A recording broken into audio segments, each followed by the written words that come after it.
Welcome to law optional by Shreyanshi Chaturvedi and आज मैं आपके लिए लेकर आई हूँ टॉपिक 2 जो है आपका relationship between international law and municipal law. ये टॉपिक बहुत ज़्यादा इंटरेस्टिंग भी है और इम्पॉर्टेंट भी, because every year there is a question from international law and municipal law relationship. आपकी जो दो मेजर थ्योरीज हैं इसके अंदर जो हम इस लेक्चर में कवर करने वाले हैं। सो आपको लेक्चर लास्ट तक देखना है ताकि आप कोई भी पॉइंट जो है वो मिस ना कर दें। और हमने इसमें सारी जो इम्पॉर्टेंट पॉइंट्स हैं जो आपको आंसर राइटिंग के टाइम में आपकी ज़रूरत पड़ती है, आपको जिन कीवर्ड्स की हमने सारी इसमें इंक्लूड कर रखी है, including the criticism. So it after this you need not to go to any other material. तो चलिए शुरू करते हैं अपना topic 2। First is your topic 2 international inter relationship between international law and municipal law. तो म्युनिसिपल लॉ को हम ये भी समझने वाले हैं कि इंटरनेशनल लॉ म्युनिसिपल लॉ होता क्या है, इनके बीच में डिफरेंस क्या है, थ्योरीज क्या बात करती हैं इनके बारे में, और हमारे क्वेश्चन का जो नेचर होता है वो कैसा होता है। देखिए बेसिकली आप इसी जो क्वेश्चंस आपको मिलते हैं, जो क्वेश्चंस आपके पास एग्जाम में आपसे पूछे जाते हैं, वो बेसिकली आपकी थ्योरीज से ही क्वेश्चन पूछे जाते हैं। आपके इंटरनेशनल लॉ और म्युनिसिपल लॉ के रिलेशनशिप से रिलेटेड जो दो मेजर थ्योरीज हैं, which is monistic and dualistic theory, monism and dualistic theory, ये आपसे पूछी जाती है। ठीक है, इनसे रिलेटेड ही आपके सारे क्वेश्चंस हैं। अपार्ट फ्रॉम दिस आपसे इंडिया का स्टैंड पूछ लिया जाता है कि what is the stand of India in respect to this topic. ठीक है, इंडिया का क्या स्टैंड है, इंडिया को क्या मिला हुआ है, या इंडिया जो है इंटरनेशनल लॉ को कैसे कंसीव करता है, ये सारे क्वेश्चंस जो हैं इस टाइप के नेचर के क्वेश्चंस आपसे पूछे जाते हैं। तो चलिए आज इस लेक्चर में हम सारे ही टॉपिक्स को, सब टॉपिक्स को एड्रेस करने वाले हैं। So till last you have to be there in the lecture, तभी आप पूरा टॉपिक समझ पाएंगे। शुरू करते हैं। इससे पहले let me remind you about our daily answer writing program, which is our 90 days program in which हम आपका पेपर 1 पेपर 2 दोनों कवर कर रहे हैं। आपको पर डे एक क्वेश्चन मिलता है जिसका आप हमें वापस से आंसर भेजते हैं, तो विद इन 24 से 48 आवर्स के बीच में आपको आपकी चेक्ड कॉपीज मिल जाती हैं along with your model answer. So per day एक क्वेश्चन आप लिखते हैं लॉ ऑप्शनल का, एंड इस तरीके से 90 डेज के अंदर आप पेपर 1 पेपर 2 दोनों ही कवर कर लेते हैं। एटलीस्ट हर टॉपिक का आप एक आंसर लिख चुके होते हैं। So by the 90th day you are prepared with your law optional, because topic जो है वो आपके रिपीटेड होते हैं, थीम्स जो टॉपिक रिपीटेड होते हैं, थीम्स रिपीटेड होती हैं। So if you are done with your model answer, you are done with your copies, with your notes, so आपका लॉ ऑप्शनल कंप्लीट होता है। And apart from this, I was also getting question कि ma'am now we are solely focused on prelims, हमारी जो preparation है वो prelims oriented हो चुकी है, तो अभी हम 90 डेज प्रोग्राम अगर लेते हैं तो कहीं लेट तो नहीं होगा, कोई इशू तो नहीं होगा। सो बिल्कुल नहीं होगा। रीज़न एज आई मैंशन, हम आपको सिर्फ एक क्वेश्चन देते हैं और इसको लिखने में आपको हार्डली 20 मिनट्स लगेंगे। ठीक है, सो आप साथ साथ में भी इसे कर सकते हैं, सो दैट कि जब आपका प्रीलिम्स क्लियर हो तो आपका ऑप्शनल भी रेडी हो। आपको प्रीलिम्स और मेंस के बीच में ही टेंशन ना लेनी पड़े कि मुझे ऑप्शनल को भी करना है। ठीक है, so for this now you can contact on this number for the enrollment purpose और any query related to your preparation. You can definitely contact on this number and you can also WhatsApp on this number. ठीक है, before that let me remind you कि आप Telegram channel जो कि है हमारा law optional by Shreyanshi Chaturvedi, इसको जरूर ज्वाइन कर लीजिए, because we are providing daily current affairs on our Telegram channel. Because कि बहुत सारे जो स्टूडेंट्स हैं वो लीगल करंट अफेयर्स को अपने आंसर्स में इंक्लूड नहीं कर रहे थे, तो फिर हमने करंट अफेयर्स की PDF देना शुरू किया, ये इनिशिएटिव लिया ताकि आपका जो आंसर है वो सिर्फ स्टैटिक ना लगे। क्योंकि आप लॉ ऑप्शनल के बच्चे हैं तो आपका जो आंसर है वो अपडेटेड लगना चाहिए, इसीलिए हम करंट अफेयर्स की PDF जो है वो आपको प्रोवाइड कर रहे हैं। So don't miss it, please join our Telegram channel, जिससे आप कोई भी अपडेट को भी मिस ना करें और करंट अफेयर्स पे भी आपका टैब जो है वो बना रहे। And you can also mail us on our official email ID which is shreyanshi8@gmail.com। आपकी कोई भी क्वेरी है एनरोलमेंट से रिलेटेड या प्रिपरेशन से रिलेटेड, आप हमें यहाँ पे मेल कर सकते हैं। Apart from this please follow us on our Instagram handle which is law optional by Shreyanshi Chaturvedi. आपको इस पे अपडेट्स मिलती रहती हैं और जो भी आपकी क्वेरीज हैं आप अगर हमें इस पे सेंड करेंगे तो we will definitely address that. So now let us start our lecture. Firstly, what is international law and municipal law. तो पहले ये समझने से पहले कि इनका रिलेशनशिप क्या है, हमें ये समझना है कि इंटरनेशनल लॉ और म्युनिसिपल लॉ है क्या। सो बेसिकली इंटरनेशनल लॉ जो है वो जो आपके इंटरनेशनल लेवल पे जो आप रूल्स एंड रेगुलेशंस बने हुए हैं जैसे कि यूएन चार्टर, वो आपका इंटरनेशनल लॉ है। And municipal law is nothing but आपका नेशनल लॉ, जो कि आपका इंटरनल एक कंट्री के अंदर का लॉ होता है। फॉर इंस्टेंस अगर मैं इंडिया के पर्सपेक्टिव से बात करूं तो हमारा जो कॉन्स्टिट्यूशन है, हमारे जो इंडियन पिनल कोड है, जो इंडियन पिनल कोड था, भारतीय न्याय संहिता, ये हमारे नेशनल लॉ है, म्युनिसिपल लॉज हैं, ये किसी और कंट्री पे अप्लाई नहीं होते। फॉर इंस्टेंस भारत का भारतीय न्याय संहिता किसी और कंट्री पे अप्लाई नहीं होता, बट अगर किसी कंट्री ने यूएन चार्टर को साइन कर रखा है, आपके और भी जो भी ट्रीटीज है उनको साइन कर रखा है, तो वो ट्रीटीज उनके ऊपर अप्लाई होंगे। बट हमारे देश का जो हमारा लॉ है, जैसे कि हमारा जो म्युनिसिपल लॉ है, जो हमारा भारतीय न्याय संहिता है, वो किसी म्यांमार पे अप्लाई नहीं होगा, पाकिस्तान पे अप्लाई नहीं होगा। बट यूएन चार्टर जो कि इंटरनेशनल लॉ है, वो अगर ट्रीटी उन्होंने साइन कर रखी है तो वो उनके ऊपर भी अप्लाई होगा और भारत के ऊपर भी अप्लाई होगा। सो this is the basic difference between international law and municipal law. Municipal law is nothing but your internal law which is a law of nation, जैसे कि हमारा भारतीय न्याय संहिता, ठीक है, हमारा कॉन्स्टिट्यूशन, जो कि किसी और कंट्री पे अप्लाई नहीं होता, वो सिर्फ हमारी कंट्री को गवर्न करता है। बट इंटरनेशनल लॉ की बात करें, अगर हम यूएन की बात कर रहे हैं, इंटरनेशनल क्रिमिनल कोड की बात कर रहे हैं, ठीक है, तो ये अप्लाई आपके इंडिया पे भी होगा, पाकिस्तान पे भी होगा, एनी ऑन द कंट्री, हर उस कंट्री पे अप्लाई होगा जो पार्ट है उस ट्रीटी का, उस कन्वेंशन का। सो this is your international law. So by definition अगर हम बात करें, public international law is a body of rules that is legally binding on states and international organization in their interaction with other states, international organization, individual and other entities. So basically international law आपकी वो body of rules होती हैं जिसे follow किया जाता है जब state actors मिलते हैं नॉन स्टेट एक्टर्स के साथ या किसी और इंटरनेशनल एंटिटीज के साथ आप इंटरेक्ट कर रहे होते हैं, तो ठीक है। सो बेसिकली वो जिन रूल्स को फॉलो करते हैं while interacting with any state, with any entity which is of international level, तो वो बॉडी ऑफ रूल्स की हम बात करते हैं। बट अगर म्युनिसिपल लॉ की बात करें तो वो आपका जो डोमेस्टिक लॉ है, जो नेशनल लॉ है, जो इंटरनल लॉ है, उस किसी भी सोवेरेन नेशन का, उसे हम इंटरनेशनल लॉ कहते हैं, उसे हम म्युनिसिपल लॉ कहते हैं, ठीक है। तो municipal law is nothing, municipal in the sense your internal law, law of your country, law of that sovereign nation, जैसे कि मैंने इंडिया का बताया आपको, ठीक है। वैसे पाकिस्तान का अपना लॉ है, हर एक कंट्री का अपना लॉ है। Every sovereign nation has its own law which is their municipal law, ठीक है। कोई पाकिस्तान का लॉ हमारे देश पे अप्लाई नहीं होता, हमारे देश का कोई भी लॉ किसी और स्टेट पे अप्लाई नहीं होता। बट जो इंटरनेशनल बॉडीज़ के लॉ हैं, जो ट्रीटीज़ हैं, कन्वेंशन है, पेरिस एग्रीमेंट है, तो जिस कंट्री ने उसको साइन कर रखा है उस पर अप्लाई होता है, ठीक है। अगर यूएन चार्टर है तो जो कंट्रीज़ जो हैं, वो जो 193 कंट्रीज़ आपकी यूएन के पार्ट हैं, उन सारी 193 कंट्रीज़ पे यूएन चार्टर जो है वो अप्लाई होता है। So this is the basic difference between your international law and your municipal law.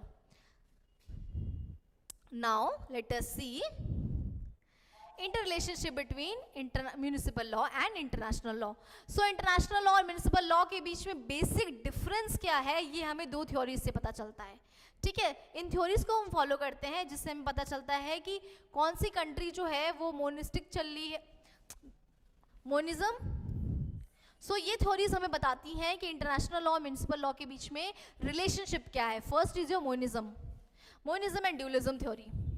Monism and dualism theory आपकी बेसिक दो मेन थ्योरीज हैं आपकी इस रिलेशनशिप को बताने के लिए, और आपके आंसर में भी आपको इन्हीं दोनों थ्योरीज को मेंशन करना होता है, इनका क्रिटिसिज्म मेंशन करना होता है, ठीक है। So firstly in your answer you will give the difference between international law and municipal law, and then you will jump into the theories of monism and dualism. You will explain them, and thereafter you will criticize, you will give the criticism of both the theories, and then you will give the conclusion, and you are done with this topic, right? So now first let us talk about the first theory, which is your monism. Monism says that international law does not need to be translated into national law. So basically monism ये कह रहा है you need not to translate the international law into the municipal law. Basically in a very simple, in a nutshell, as it is, आपका monism ये कहता है कि आपका जो इंटरनेशनल लॉ है वो as it is आपके देश के ऊपर अप्लाई हो जाएगा, ठीक है। अगर मैं इंडिया की बात करूं तो इंडिया में क्या है, हम अगर किस इंटरनेशनल ट्रीटी को हम साइन करते हैं तो वो उसी दिन से इन्फोर्स नहीं हो जाती हमारे ऊपर। हमारी पार्लियामेंट जो है उसको इनैक्ट करती है, उसके ऊपर लॉ बनाती है, उसकी स्पेसिफिक क्लॉजेस को एक्सेप्ट करती है, उसके ऊपर लॉ बनाती है और फिर वो लॉ हमारे ऊपर अप्लाई होता है। बट अगर मोनिज्म थ्योरी के हिसाब से चलें तो अगर इंडिया ने जैसे कोई ट्रीटी आज साइन की, आज से ही वो इंडिया के ऊपर एनफोर्स हो जाएगी एज इट इज। ठीक है, तो ट्रांसलेट करने की जरूरत नहीं है आपको म्युनिसिपल लॉ, उसको जो इंटरनेशनल लॉ आपने जो भी इंटरनेशनल ट्रीटी साइन कर दी है उसको आपको अपने देश में अप्लाई करने के लिए, इनैक्ट करने के लिए आपको उसका ट्रांसलेशन की जरूरत नहीं है, आपको उसका इनैक्टमेंट की जरूरत नहीं है, वो एज इट इज आपके ऊपर अप्लाई हो जाती है। ठीक है, it can be directly applied, वो डायरेक्टली क्लॉजेस आपके ऊपर अप्लाई हो जाती हैं, आपका देश जो है उन क्लॉजेस को एज इट इज फॉलो करना शुरू कर देता है उसी दिन से। बट डुअलिस्टिक थ्योरी इसकी बिल्कुल विपरीत बात करती है। डुअलिस्टिक थ्योरी बोलती है नहीं, you have to translate it into the municipal law. So monism basically talks that whatever treaty, whatever convention you are going to sign, you are going to be part of, it will directly be applied on your nation. For instance, in the Netherlands, whatever convention treaties they sign, it automatically becomes their municipal law. All the clauses of that particular law applies on that particular state.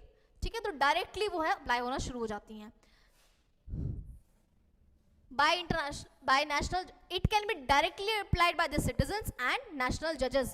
For instance, अगर मान लीजिए India एक part होता monism का, तो supreme court of India जो है वो किसी भी इंटरनेशनल ट्रीटी के ऊपर जो है वो जजमेंट दे सकती थी, उसको बेसिस बना सकती थी कि पर्टिकुलर लॉ में ऐसा दिया हुआ है, पर्टिकुलर इंटरनेशनल लॉ में ये क्लॉजेस में ये चीज़ दी हुई है, तो यू आर ऑल्सो, अगर कोई ऑफेंस है, मान लीजिए कोई ऐसा किसी सेक्शन में ऐसा कोई ऑफेंस दिया हुआ है जो कि किसी इंडियन सिटीजन ने कर दिया, जो लॉ इंडिया में तो पनिशेबल नहीं है बट इंटरनेशनल लॉ में पनिशेबल है वो एक्ट, तो सुप्रीम कोर्ट के जज जो है वो उसमें फैसला दे सकते थे कि चूंकि India is a part of this treaty, so ये ट्रीटी अप्लाई होगी और ये क्लॉज के हिसाब से ये जो पर्टिकुलर इंसान है दैट विल बी गिल्टी।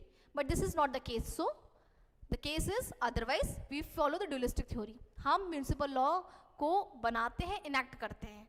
ठीक है, तो मोनिज्म बेसिकली ये कहता है कि जो अगर मोनिज्म थ्योरी को जिस स्टेट्स पे अप्लाई होती है वो डायरेक्टली अप्लाई कर सकते हैं, उसके सिटीजन्स और उसके जजेस जो है वो डायरेक्टली उस लॉ के ऊपर फैसला दे सकते हैं, उस डायरेक्टली उस लॉ को अप्लाई कर सकते हैं। ठीक है, ऐसे अप्लाई कर सकते हैं जैसे कि वो उनका नेशनल लॉ ही है, जैसे कि वो उनका नेशनल लॉ ही है, उनके देश ने ही इनेक्ट किया हुआ है, इतनी एंटिटी, इतनी उसको पावर मिल जाती है, उतनी अथॉरिटी मिल जाती है।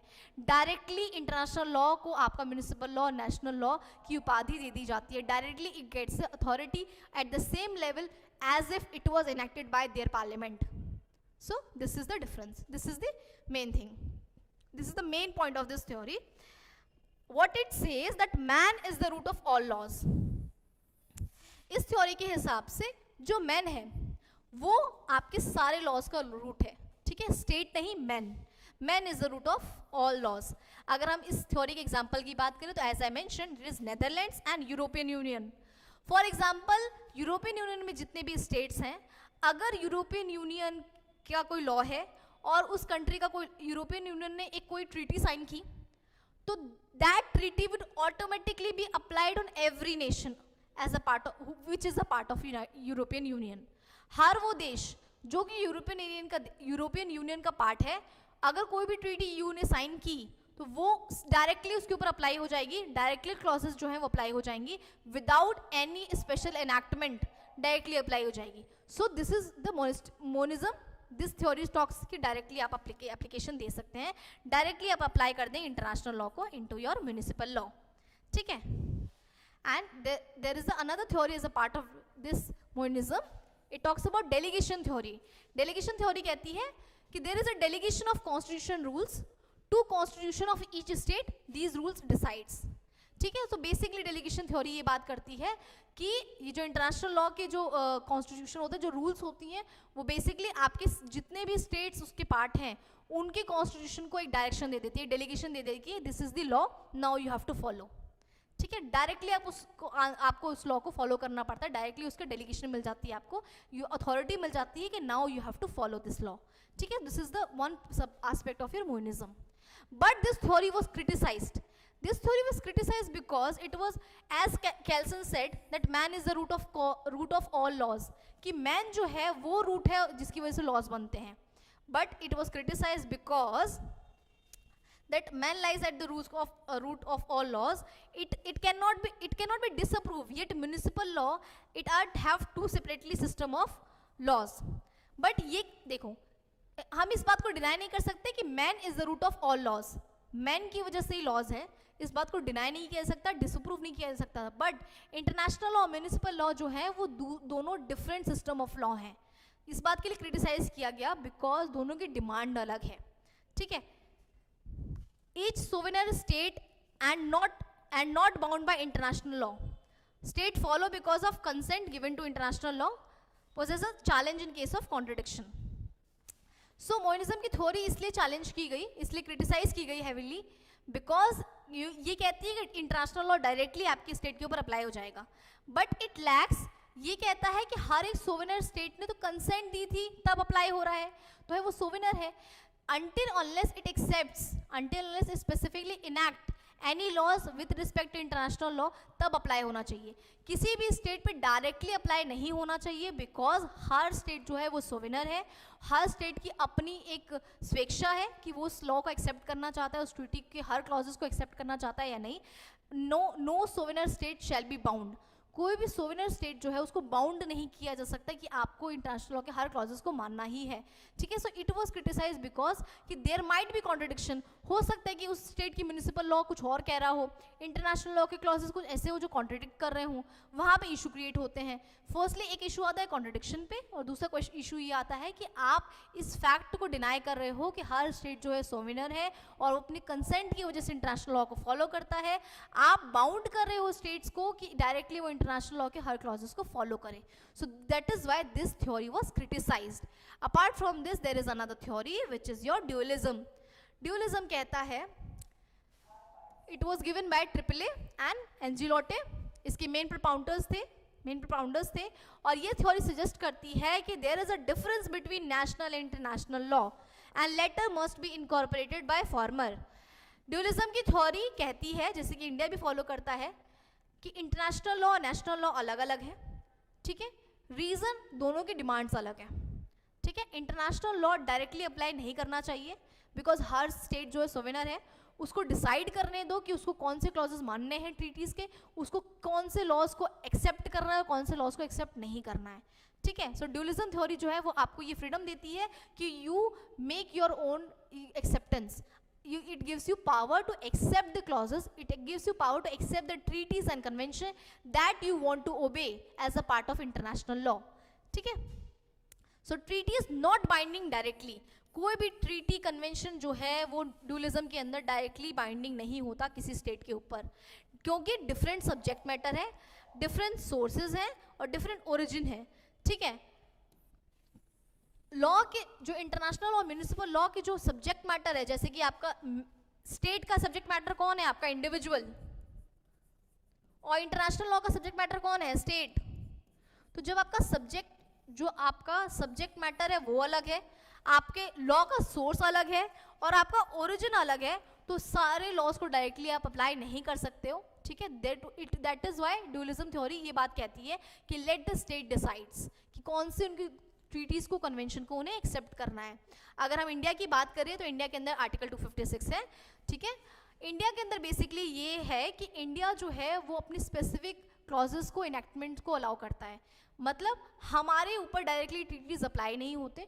दो आर्टिकल 51 हमारा कहता है कि हम जो है इंटरनेशनल ट्रीटीज जो होंगी, कन्वेंशंस होंगे, उनकी रिस्पेक्ट करेंगे. ठीक है. उनको एक्सेप्ट करेंगे, उनकी रिस्पेक्ट करेंगे, इंक्लूड करेंगे अपने देश के अंदर. But they are subject to the enactment by the parliament. Parliament enact करता है उनके स्पेसिफिक, जो भी स्पेसिफिक इनैक्टमेंट्स करता है इंटरनेशनल लॉ की, और उतना ही पार्ट अप्लाई होता है जितना कि पार्लियामेंट ने सैंक्शन कर रखा है.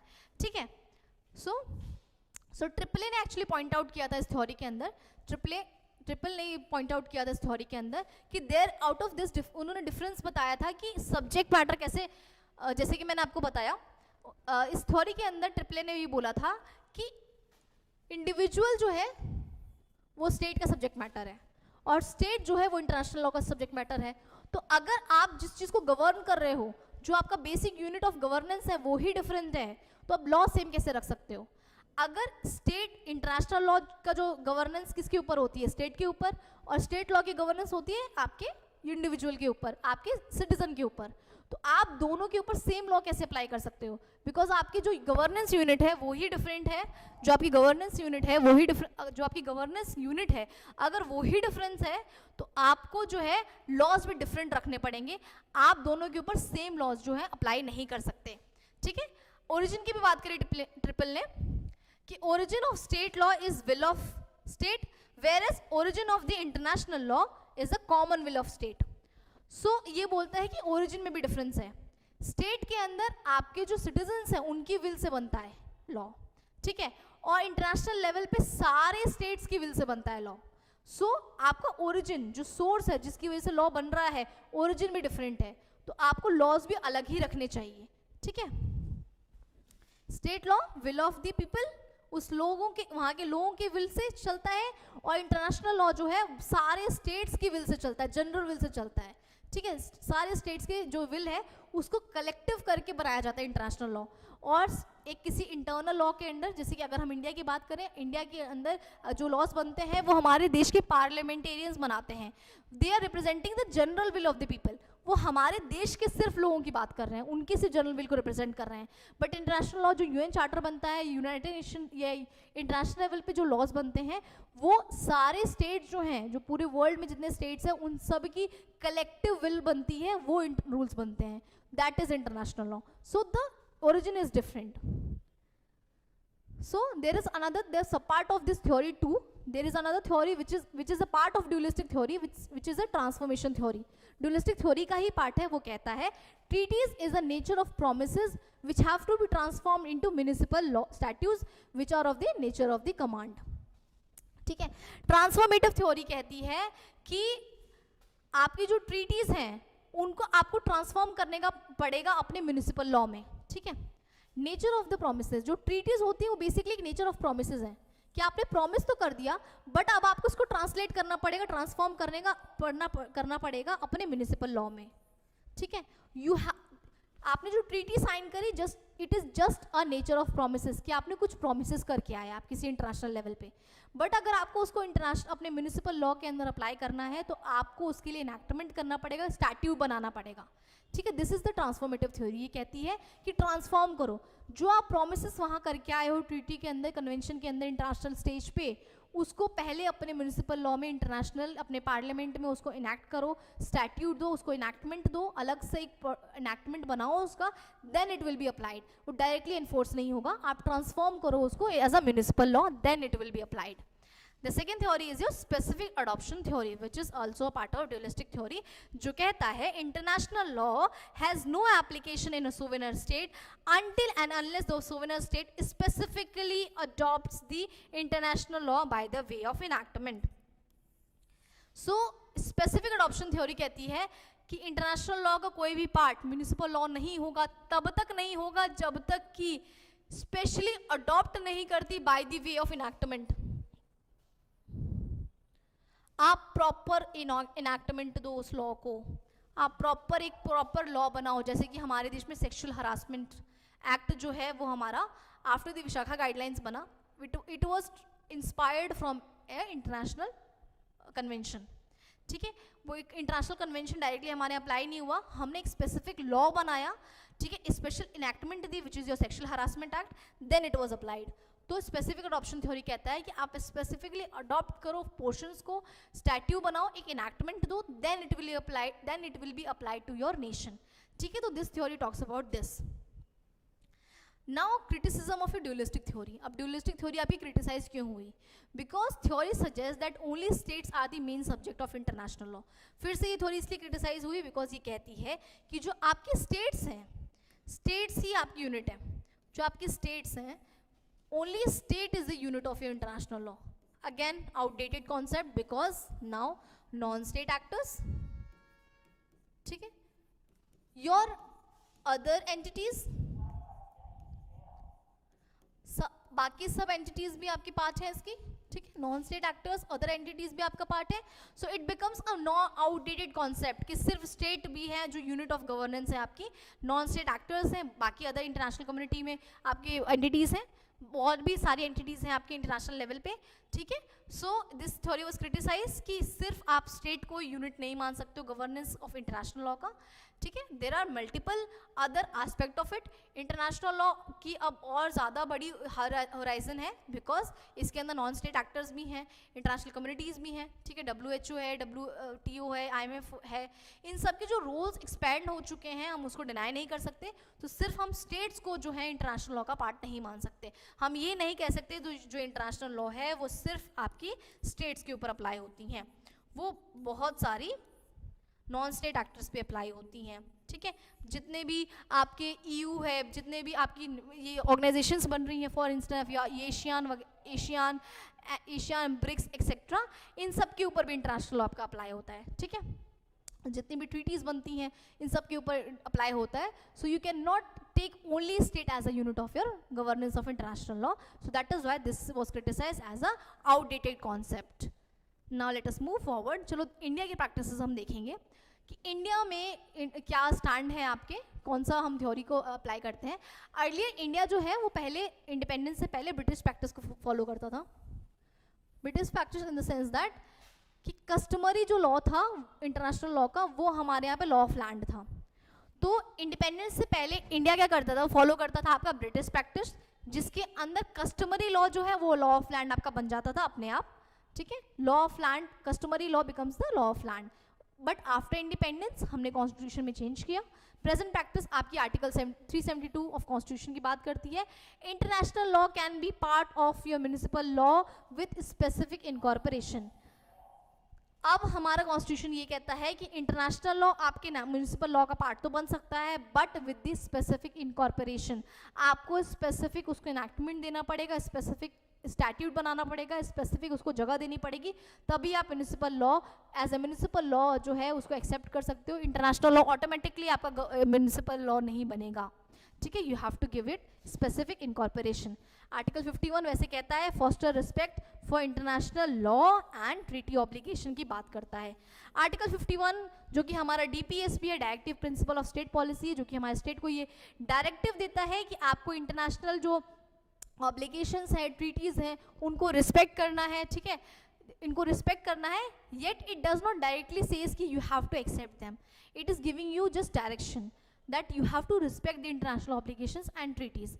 ठीक है, और आर्टिकल 372 कहता है कि आपको एक्सेप्ट करना है, बट स्पेसिफिक इनकॉर्पोरेशन आपको करना पड़ेगा, आपको स्पेसिफिक स्टैट्यूट बनाना पड़ेगा, then only international law will be applied to your municipal law. अगर हम केस लॉ की बात करें तो EDM जबलपुर वर्सेस शिवकांत शुक्ला के केस में ये बोला गया था कि इंटरनेशनल लॉ और म्युनिसिपल लॉ के बीच में कोई भी हमारे यहाँ कन्फ्लिक्ट नहीं है.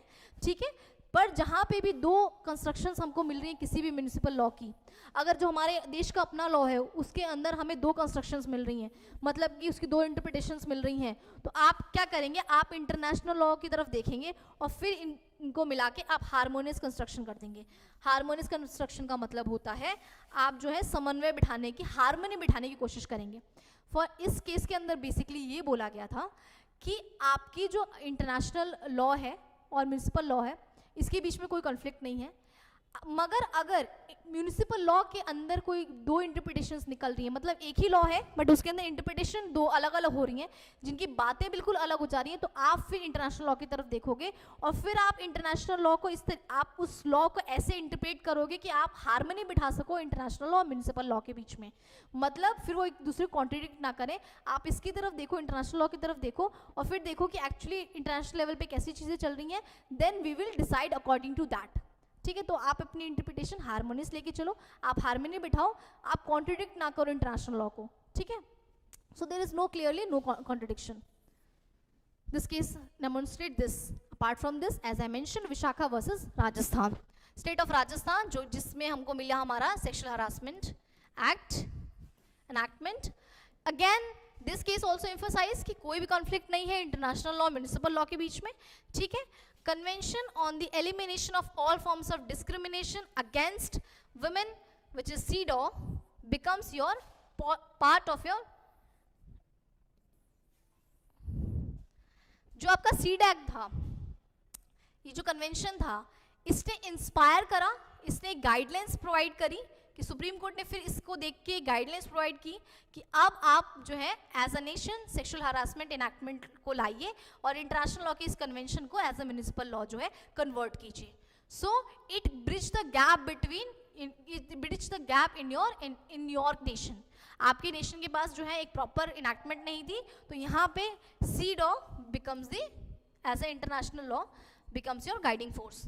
ठीक है, तो इस केस में बोला गया था कि though there is no conflict but हम इंस्पायर हो सकते हैं, वी कैन टेक, अगर कोई कॉन्ट्रडिक्शन नहीं है और फंडामेंटल राइट से भी वो अलाइन कर रहा है, तो हम किसी भी इंटरनेशनल लॉ को अपने देश में इनैक्टमेंट के थ्रू अप्लाई करवा सकते हैं. So basically this was said in this case. So with this topic 2 हमारा कवर होता है. आई होप आपको ये टॉपिक समझ आया and after this you have to write answer. आपको कोशिश करनी है कि आप इसके बाद एक आंसर लिख लें. आई होप आपको दोनों थ्योरीज समझ आई.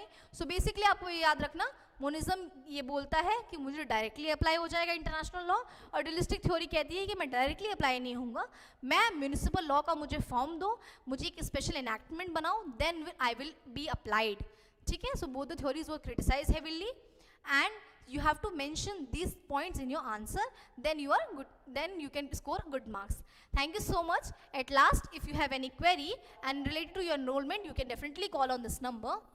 आप हमें WhatsApp भी कर सकते हैं. Make sure that you are following our Telegram channel which is Law Optional by Shreyanshi Chaturvedi. And आपको कोई भी query है तो आप हमें email कर सकते हैं on shreyanshichaturvedi8@gmail.com. And you can definitely follow us on our Instagram handle which is Law Optional by Shreyanshi Chaturvedi. Don't miss any update. ठीक है, एंड आई होप आपको इंटरनेशनल लॉ अब थोड़ा इजीली समझ आ रहा है, because I am trying to make it in a very simple language, ताकि आपको कॉन्सेप्ट्स एक्चुअली एटलीस्ट पता चल जाए, तो आप फिर अपनी लैंग्वेज में भी आंसर्स को पुट अप कर सकें. So basically I am trying to cover all the sub topics of this particular topic, of any topic which is given in your syllabus. I hope you are liking it, and thank you so much. Now we will meet in the next lecture.